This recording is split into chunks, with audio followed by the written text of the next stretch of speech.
Ladies and gentlemen, your lyricist, Roger, composer, Walter.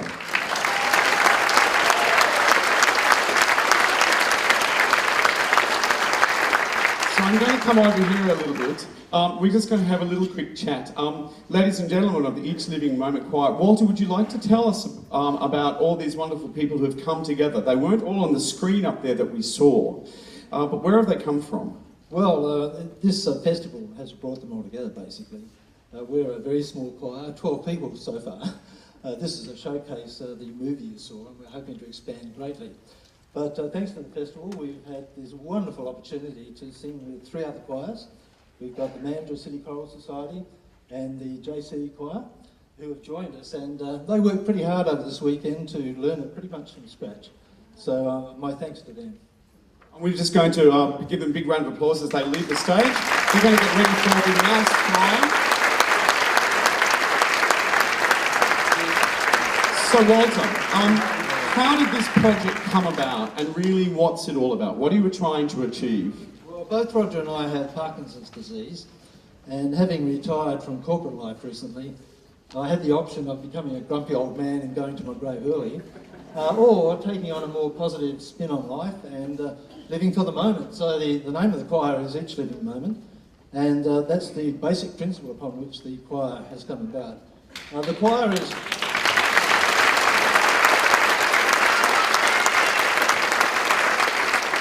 The choir is really the vehicle. The actual program is to try and help people help themselves by taking on a positive attitude, no matter what their lot in life may be, because a positive attitude will give you nurturing of health and mind and body, whereas a negative attitude is going to send you to an early grave.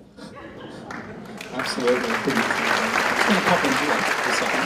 I'm just going to have a quick talk. Roger, how does it feel to have your lyrics now launched into the world, and not only in this theatre, but we're in the moment I'm about to hit the button, so that virtual choir that you've just seen in this project is about to be launched on YouTube out into the world. So how does it feel, for all this to be happening now and to hear your words being sung on screen and then live in front of an audience? It's a wonderful feeling, and I'm a part-time bush poet, but I've learned to be a lyricist, and my saying is that I've learned to the words that I write, the whole world sings. Beautiful.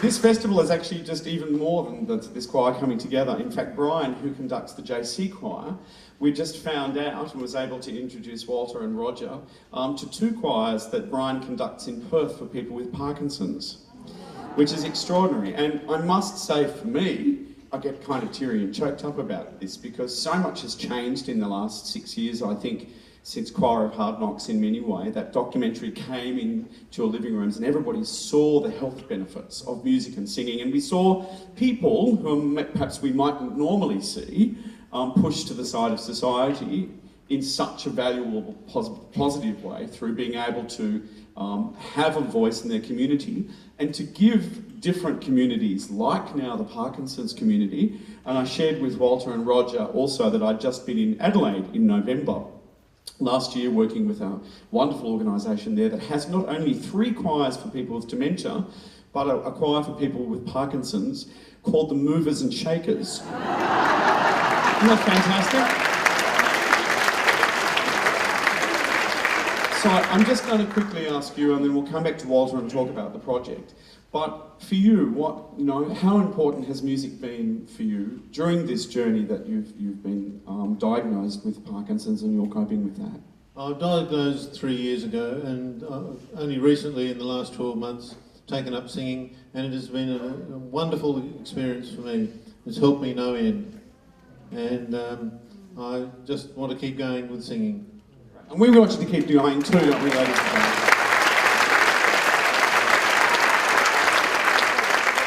I'm very honoured to have been asked to be patron of this program, which I've very gladly accepted. I'm patron of many other programs. nothing could make me happier than to support in the ways that I can from the East Coast with the limited time that I have running around the country and around the world these days working with choirs. But I think one of the, there's some just extraordinary things happening. I'll just touch on it very briefly about the kinds of research in medical science that's now being discovered through singing. And I explained to the choirs when I was talking with them about the muscle memory involved with singing and the mind and the body and the power that it holds. There is now a choir for people who've had strokes or they had aphasia in Melbourne called Stroke Accord, and 23 out of those 25 people can't speak, but they can sing. So I think the really important thing is for us as a community to really keep singing, and certainly invite our politicians to do the same thing.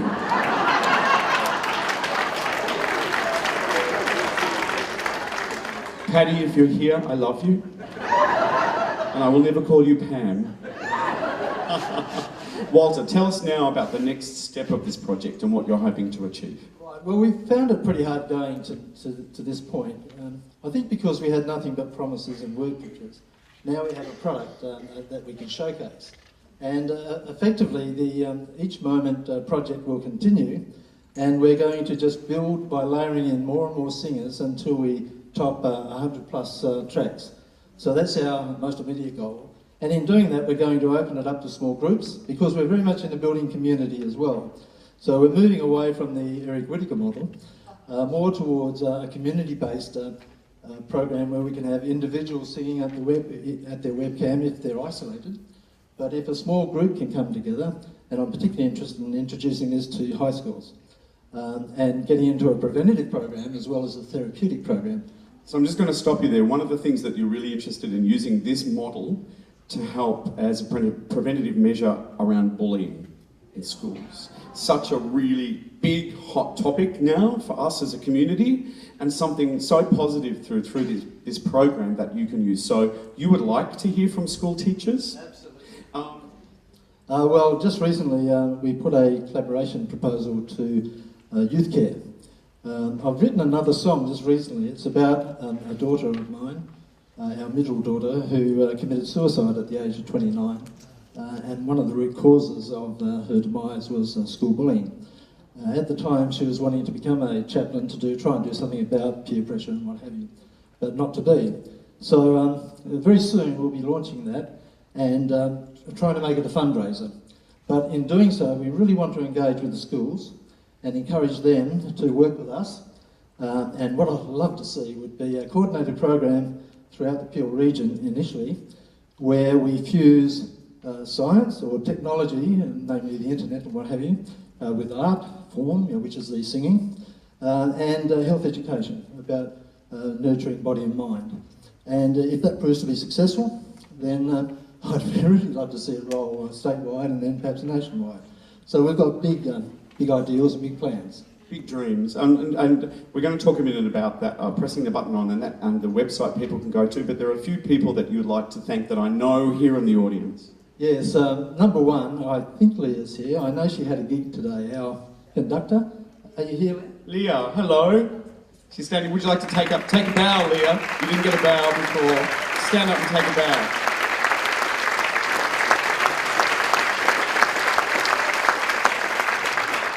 Well done. All power to you. I appreciate Leah coming. I know she had a gig today and she made a special trip to be here. I'd also like to thank our major sponsor, Rick Brixby. He's out there somewhere. Rick is the man who did all the wizardry in our movie, all the 3D animation and what have you. And really, without his support, that sort of result would not have been possible. So a heartfelt thanks, Rick.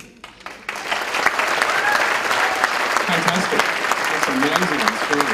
I believe most of that was with Leah standing in your garage. Is that correct? And a green screen. So it's the wizardry of technology where they can superimpose all kinds of images and all sorts of wonderful things. And of course, we shouldn't forget Guy Boyce and the Mandurah Performing Arts Centre and everybody at the Stretch Festival. Paddy and all the council, you can see the money that you're putting into these kinds of events is not just about what's happening here on this stage in this community. It's far-reaching, and I hope we will all get behind this project. The website to go to now is? It's the eachlivingmoment.net website, and my daughter and assistant webmaster has got our website ready and primed. And all we would ask Jonathon to do is to press the publish button, and what you saw on the screen will now be available worldwide for people, friends and family and anybody else who's interested, to join in with this worldwide launch. Well, I think what we need to do is count back from 10 to 1. Here we go. 10. 9, 8, 7, 6, 5, 4, 3, 2, 1. Gone. Will you please thank you, Trudy. Will you please thank Roger and Walter for their extraordinary inspiration and courage. I think they deserve a standing ovation, ladies and gentlemen.